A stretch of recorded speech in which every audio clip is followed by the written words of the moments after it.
Hi there, welcome to another session of Kathy Mole Ministries. Today I'm going to speak to you about keys. Using your keys, I've called it. And I want to say to you, don't use old keys for a new season, and also don't use somebody else's key for the door that's meant to open for you. And when a promise comes from God, when you receive a prophetic word or God says something to you, it's meant to move you from one season into another, or it's meant to open a door that you are meant to walk through. It's meant to bring a breakthrough, a shift in your thinking, and bring you into a new space in the spiritual realm. So when a word comes, it's as if God is giving you a key to move into a new season or to get your breakthrough. So our part, when we receive a word from God, is to be saying, God, what do I do with this key you've given me? Because the key is a revelation. I've mentioned that in a previous session. And so I want to say this to you about keys. These are my keys. It's a whole bunch of keys. These keys are useless unless I take them to the door and I turn them in the lock and I unlock the door.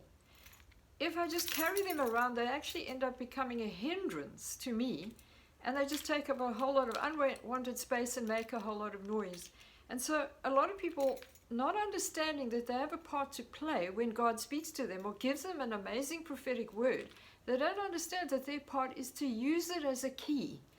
And so sometimes people are left with disappointment or frustration for a whole lot of different reasons because they're not actually using the tool, the weapon, the revelation that God has given to them. I've got some scriptures here that I want to read to you before I tell you my key story. The first one is Isaiah 45 in verse 3, where God's speaking to Cyrus, his anointed, and he says, I will give you the treasures of darkness and hidden riches of secret places, that you may know that I, the Lord, who call you by your name, am the God of Israel. And I want to say, when God says, I'll give you the treasures of darkness here to Cyrus, he's saying, there are treasures, there are hidden gems, there's revelation that's been hidden in secret places, and I'm going to give you that revelation. I'm going to show you what's been hidden there. I'm going to open your spiritual eyes. And the hidden riches of secret places to me speak of intimacy. Whenever a word comes, a word of encouragement, a word of direction, whatever it is, that word, that revelation that comes is an invitation. It's an open door. God's opening a door. It's an invitation to seek Him for more or to get understanding of what He said to you. But most of all, when a word comes, when God speaks, it's an invitation into intimacy with Him. How amazing is that? Isaiah 45 verse 19 says this, I have not spoken in secret in a dark place of the earth. I did not say to the seed of Jacob, seek me in vain. I, the Lord, speak righteousness. I declare things that are right. So God does not speak in mysteries and hide things on purpose. He hides things as an invitation for us to come and find the revelation. He doesn't want to hide things away from us. He hides things for us, not from us. And so God is a very relationship, intimate, fellowship Father. And He's inviting us into that every time He speaks to us. He's revealing His heart to us. So instead of sitting back and saying, okay, what do I do with this, what God has said? I don't understand it. I'll let God do it. Take it as an invitation, saying, God, here I am. Let's speak about this thing. You give me more understanding. Speak to me more. I'm going to press in. I'm going to seek you because I'm learning to hear your voice and to trust the words that come.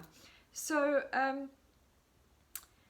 Deuteronomy 29:29 says this, the secret things belong to the Lord our God, but those things which are revealed belong to us and to our children forever, that we may do all the words of this law. So it's speaking about things that are revealed, and things that are revealed by God come in the form of words from God, scriptures we read that are highlighted to us. So I want to speak to you about these keys first of all. I said to you, these are my keys. On this key is the remote for my car, the car key, the garage key, the security gate to the front door, and then the front door key. And this gives me access. Now I want you to know that as a child of God, as a member of the household of God, you have been given access into the secret place, access into receiving revelation in that secret place.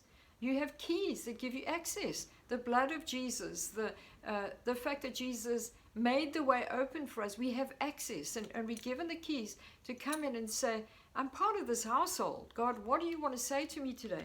But listen to my story. My mother, who lives within walking distance from our house, cannot hear very well. And so she has given me the key, the security gate to her front door, so that if she's alone at home and I go up there and she doesn't hear the doorbell and the dog comes running to the door and is so happy to greet me, and I say to the dog, where's your mother? And the dog runs away, fetches a teddy bear and brings it to me to the door. And sometimes my mother recognizes the dog has done that because I'm standing waiting to get in if I forget to take my key that she's given me. There are many times I've walked up the road, I've forgotten to take the key, and I get there and I hear there's a whole lot of activity. The TV's on, or she's vacuuming her floors, and she's not going to hear me, and I have no way to get in that house. And then I've got to walk back again, and I end up frustrated. And so God has given us access to operate as a member of the household of God. And so look at these two keys. I want to say this to you. One is mine, one is my mother's. There are many times that I've come home, parked my car outside the front gate, I'm heavy laden with shopping bags, and I get to the gate and I pick up a key that looks like the right one, and I put it in the security door, and it doesn't open because it's my mother's key. There are many times I've walked up to my mother's house and I take my key and I try and get it in her door, and it just doesn't budge until I use the right key. So I want to say to you, make sure that you are using the key that God has given you, the specific instruction that God has given you, the specific strategy to pray, the weapon He's put into your hand, that you're not using somebody else's key to try and get a door open or move into a new season or try and get things to work. Many people use a key or a strategy or even a prophetic word that they heard somebody else got, and they think, if I take that and I apply it in my life and I do that, or even if I pray that way, it's going to work for me the way it worked for somebody else. No. You have the privilege, the honor, the birthright, the inheritance to get your specific strategy, your specific instruction, your guidance, your leading, your teaching, whatever you need. You have that privilege to receive that from God. When you run to Him and you make Him your hiding place, He's going to give you the key that you need. So don't try and use somebody else's key, and don't try and use a key that worked before. I have plenty of keys lying around this house that worked for other doors or other cupboard doors that we no longer have. And I can't try and dig out an old key if I want to open a new door. And many people are trying to use the old ways that God spoke to them. He did speak to them before. He did guide them that way. He showed them what to do, but they don't apply in a new season. So make sure you're going to God and saying, God, speak to me. Your word says that you reveal the secrets to me. Those things which are revealed belong to us. The secret things are yours, Lord, but you want to reveal secrets to me so I can move into my new season. I can, when God speaks, the revelation comes as an invitation. I've said this, as an invitation to seek God for more. But the revelation is also an invitation to step into the supernatural. And many people don't understand this. When God says something to you, He gives you a key, puts a key in your hand. And right there you have no understanding of how this thing is going to work. And you say, God, I'm going to trust you. I'm asking you for more. And He'll guide you. He'll lead you each step of the way with the revelation that comes and the scriptures that come to confirm that He's saying something to you and you're obeying Him. And you do something that you have no evidence that this thing is going to work, and that's called faith. And you do it because God has said. And so that invitation to trust Him is an invitation to step into the supernatural. When God says, I'm leading you, I'm taking you into a different season. It's a new season for you. And He gives you the key and He shows you how to pray. And He gives you the first instruction and you step out on the water. and you are stepping out into the supernatural because you have that key. So when God speaks to you, He's equipping you to operate in the supernatural. A lot of people, myself included, I used to think that when I heard about stepping out into the supernatural, walking on water, it was about seeing miracles and amazing things happen. But we step into the supernatural when we step out of what we know in the natural, what we've done before that worked before. And we say, God, I'm going to trust you with this one. I'm taking this key and I'm going to use this key. I'm going to pray this way. I'm doing what you told me to do. I'm out on the water. I'm in the supernatural realm. And that's where God comes and He upholds us because He has spoken. You can only step into the supernatural. You can only have faith because God has given you a key or God has spoken to you. So when we can believe something by faith, this is important, and be thankful for what God has said. All you have is a key.